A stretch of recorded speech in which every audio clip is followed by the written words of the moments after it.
हरप्रीत सिंह जी से बात करते हैं। सर, ये सम्मेलन कितने मायने रखते हैं? तमाम संगत यहाँ पहुंची थी।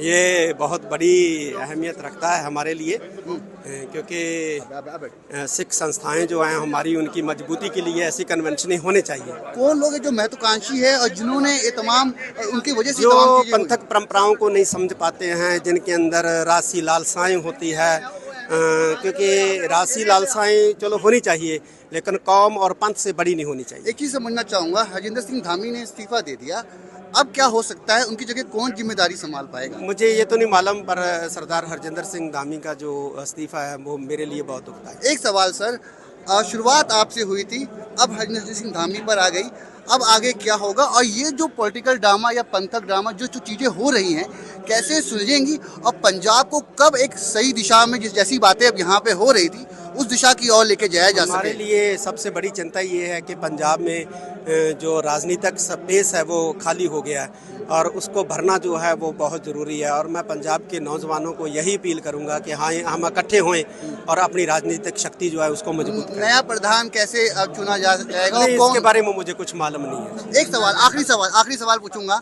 अकाली दल जिस तरीके से तमाम चीज़ें हुई, सुखबीर बादल को तनख्वाही घोषित किया गया, फिर उन पर गोली चली, फिर कमेटी बनी, मगर मुद्दा हल नहीं हो पाया सर अब तक।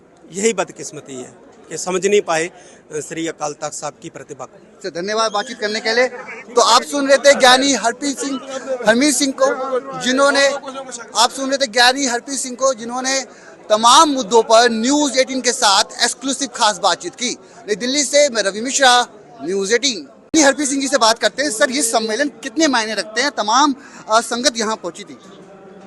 ये बहुत बड़ी अहमियत रखता है हमारे लिए, क्योंकि सिख संस्थाएं जो हैं हमारी, उनकी मजबूती के लिए ऐसी कन्वेंशन होने चाहिए। कौन लोग हैं जो महत्वाकांक्षी है और जिन्होंने ये तमाम उनकी वजह से जो तमाम चीजें हुई? पंथक परंपराओं को नहीं समझ पाते हैं, जिनके अंदर राशि लालसाएं होती है, क्योंकि राशि लालसाएं चलो होनी चाहिए, लेकिन कौम और पंथ से बड़ी नहीं होनी चाहिए। एक चीज समझना चाहूंगा, हरजिंदर सिंह धामी ने इस्तीफा दे दिया, अब क्या हो सकता है? उनकी जगह कौन जिम्मेदारी संभाल पाएगा? मुझे ये तो नहीं मालूम, पर सरदार हरजिंदर सिंह धामी का जो इस्तीफा है वो मेरे लिए बहुत दुखदायक है। एक सवाल सर, शुरुआत आपसे हुई थी, अब हरजिंदर सिंह धामी पर आ गई, अब आगे क्या होगा? और ये जो पॉलिटिकल ड्रामा या पंथक ड्रामा जो चीज़ें हो रही हैं, कैसे सुलझेंगी और पंजाब को कब एक सही दिशा में, जैसी बातें अब यहाँ पे हो रही थी, उस दिशा की ओर लेके जाया जा सके? हमारे लिए सबसे बड़ी चिंता ये है कि पंजाब में जो राजनीतिक स्पेस है वो खाली हो गया है, और उसको भरना जो है वो बहुत ज़रूरी है। और मैं पंजाब के नौजवानों को यही अपील करूंगा कि हाँ, हम इकट्ठे होएं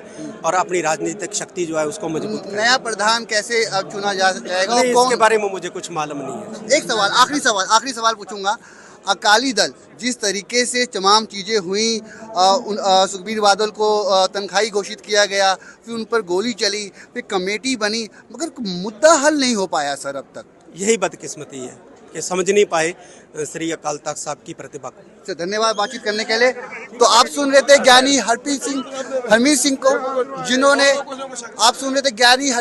जिन्होंने तमाम मुद्दों पर न्यूज़ 18 के साथ एक्सक्लूसिव खास बातचीत की। नई दिल्ली से मैं रवि मिश्रा, न्यूज़ 18।